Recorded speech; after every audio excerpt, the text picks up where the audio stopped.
फिर मैंने स्वर्ग में एक और बड़ा और अद्भुत चिन्ह देखा, अर्थात 7 स्वर्गदूत जिनके पास सातों अंतिम विपत्तियां थीं, क्योंकि उनके समाप्त हो जाने पर परमेश्वर के प्रकोप का अंत है। प्रकाशित वाक्य के इस वचन के अंदर यूहन्ना एक बार फिर से हमारा ध्यान ऊपर स्वर्ग की ओर लगवा रहा है, आसमान की ओर लगवा रहा है। और यूहन्ना इस बात को बोल रहा है कि ऊपर आसमान के अंदर एक बड़ा चिन्ह दिखाई दिया, यानी कि यूहन्ना फिर से नक्षत्र मंडलों के अंदर जो भविष्यवाणियां परमेश्वर के द्वारा सृष्टि की रचना के समय से रखी गई हैं, उनकी ओर हमारा ध्यान केंद्रित करने का प्रयास कर रहा था।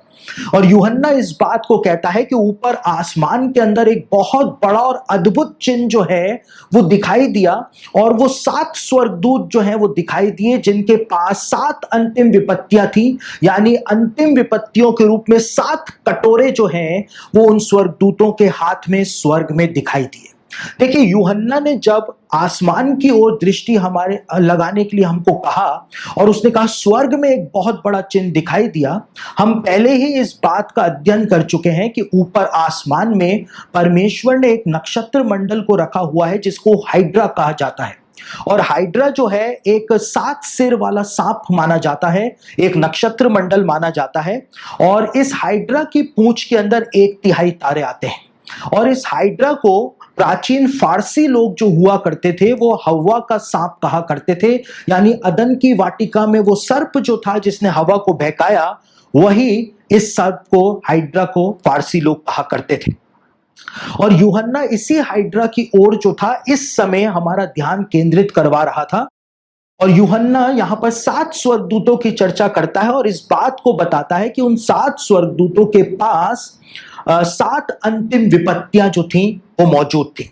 और 7 अंतिम विपत्तियां प्रकाशित वाक्य 16 अध्याय के अंदर बताई हुई हैं। परमेश्वर के प्रकोप के 7 कटोरों के बारे में वहां पर बताया हुआ है। और हमने पहले ही इस बात का अध्ययन किया था कि हाइड्रा की पूंछ जो है, हाइड्रा का शरीर जो है आसमान के अंदर, उस पर एक कटोरा जो है वो चिपका हुआ हमको दिखाई देता है। और जो प्रोफेसी स्कॉलर्स हैं वो इस बात को कहते हैं कि ये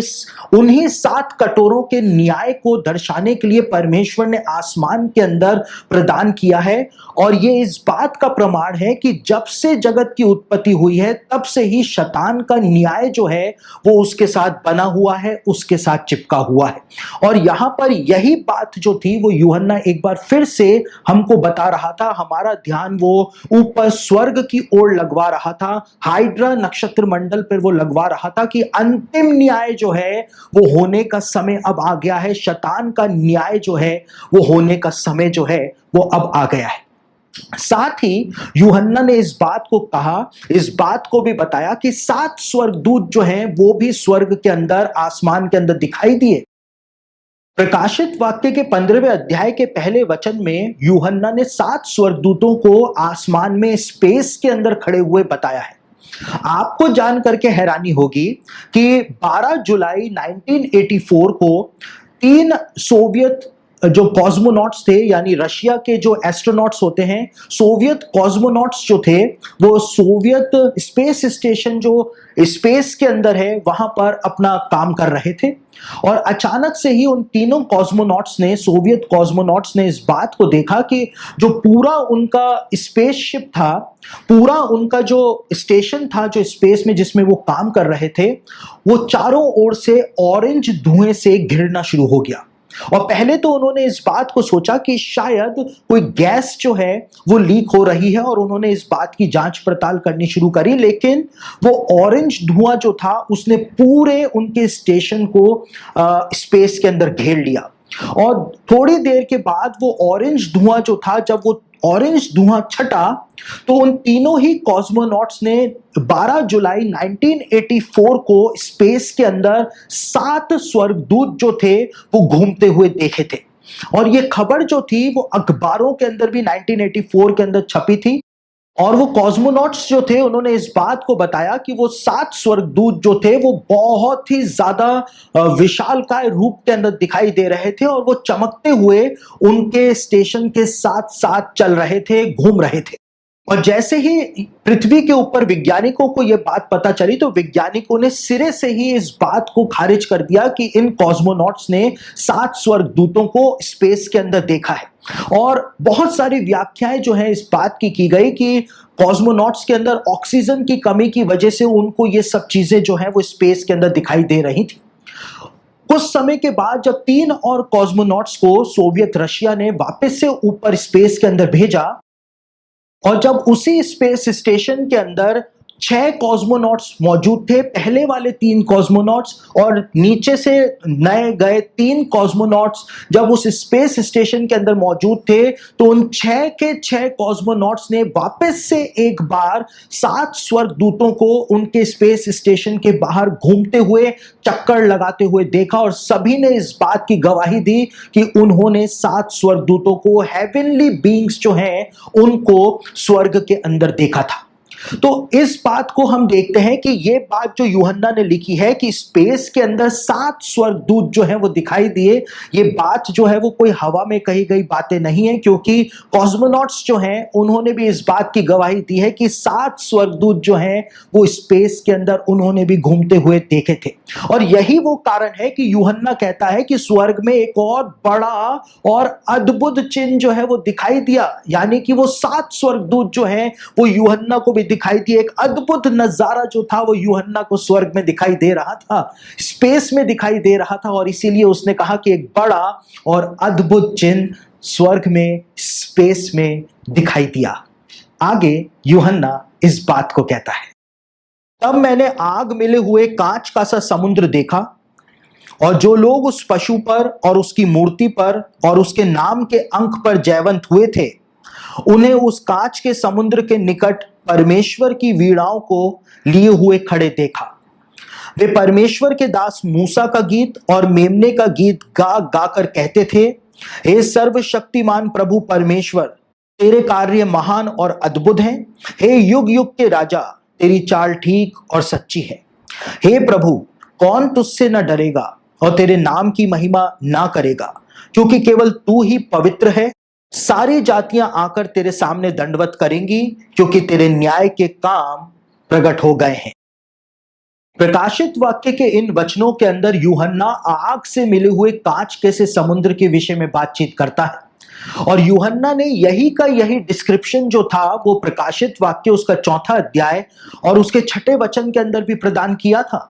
और प्रकाशित वाक्य उसका 4 अध्याय उसके 6 वचन के अंदर यूहन्ना स्वर्ग के फर्श की बात, फ्लोर की बात जब बताता है तो वो कहता है कि स्वर्ग का फ्लोर जो था वो उसी प्रकार से था जैसे कि आग से मिला हुआ कांच का समुद्र हो। यानी यूहन्ना जो था वो स्वर्ग के फ्लोरिंग की बात कर रहा था, फर्श की बात कर रहा था, और यूहन्ना को स्वर्ग का फर्श जो है वो आग से मिले हुए कांच का सा समुद्र दिखाई दे रहा था। और ऐसा क्यों हो रहा था? क्योंकि यूहन्ना जो था जब वो स्वर्ग से नीचे की ओर देख रहा था तो उसको पूरा स्पेस जो है वो दिखाई दे रहा था, और स्पेस का नजारा यदि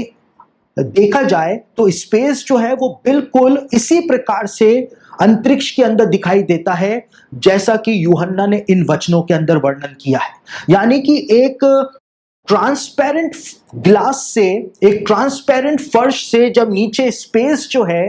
पूरा अंतरिक्ष जो है यूहन्ना को दिखाई दे रहा था, तो उसने कहा कि जो फर्श था स्वर्ग का वो ऐसा था मानो आग से मिला हुआ कांच का सा समुद्र हो। और आज जो हमारे पास अंतरिक्ष की जो तस्वीरें हैं वो इस बात को बताती हैं कि यूहन्ना स्वर्ग से वास्तव में देख क्या रहा था। जब हम गैलेक्सीज की और पूरे अंतरिक्ष की तस्वीरों को देखते हैं तो हम इस बात को पाते हैं कि यूहन्ना ने इसी कारण कहा था कि मैंने आग से मिला हुआ कांच का सा समुद्र जो है वो देखा, क्योंकि उसको स्वर्ग के फ्लोर से पूरा नीचे स्पेस जो है वो दिखाई दे रहा था। साथ ही यूहन्ना ने एक और बहुत महत्वपूर्ण बात यहां पर बताई है। यूहन्ना ने कहा है कि वो सारे लोग जो उस पशु के मूरत पर, उसके नाम के अंक पर और हर एक चीज के ऊपर जयवंत हुए थे, वो परमेश्वर की वीणाओं को लिए हुए उस कांच के से समुद्र के पास खड़े हुए थे। परमेश्वर की वीणा जो है उसके बारे में प्रकाशित वाक्य उसका 5 अध्याय और उसके 8वें वचन के अंदर बताया हुआ है कि प्रकाशित वाक्य में वीणा का अर्थ है पवित्र लोगों की प्रार्थनाएं। यानी कि ये लोग जो कि कांच के से समुद्र के पास स्वर्ग में खड़े हुए हैं, ये वहां पर खड़े होकर के परमेश्वर से प्रार्थनाएं कर रहे हैं। दूसरी ओर हम इस बात को भी देख सकते हैं कि यूहन्ना जो था वो यहाँ पर स्वर्ग में जब उसने कहा कि मैंने कांच का सा एक समुद्र देखा, आग मिले हुए कांच का सा एक समुद्र देखा, तो यूहन्ना यहाँ पर सुलेमान के मंदिर की झलक भी हमको प्रदान कर रहा था। क्योंकि सुलेमान ने परमेश्वर का मंदिर जो बनाया था, उसके बाहरी आंगन के अंदर उसने एक पीतल की हौदी याजकों के लिए और महायाजक के लिए बनवाई थी। और वो पीतल की हौदी जो थी उसके अंदर 12,000 गैलन पानी जो था वो आया करता था। और हिब्रू भाषा के अंदर उस पीतल की हौदी को जो सुलेमान के द्वारा बनवाई गई थी, उस पीतल की हौदी को सी ऑफ सोलोमन कहा जाता है, यानी सुलेमान का समुद्र कहा जाता है, क्योंकि उसमें बहुत ज्यादा मात्रा के अंदर पानी जो है वो आया करता था। और आज तक किसी भी यहूदी रब्बी को यह बात नहीं पता है कि क्यों सुलेमान के द्वारा बनवाई गई उस पीतल की हौदी को सी ऑफ सोलोमन कहा जाता है। किसी को भी यह बात नहीं पता है। यानी यूहन्ना जो था वो शायद इसी बात का संकेत दे रहा था कि जिस प्रकार से सुलेमान के मंदिर के अंदर सी ऑफ सोलोमन पाया जाता था, जिसके अंदर याजक लोग खुद को धो करके शुद्ध और पवित्र किया करते थे, उसी प्रकार से स्वर्ग के अंदर भी वैसा ही एक कांच का सा बिल्कुल स्वच्छ समुद्र जो है वो फ्लोर के ऊपर पाया जाता है। और वहीं पर ही सारे लोग जो जयवंत हुए हैं पशु के नाम के अंक के ऊपर, उसकी मूरत के ऊपर, वो वहां पर खड़े हुए हैं, यानी कि वो पूरी तरह से शुद्ध होकर के परमेश्वर के पास पहुंचाए गए।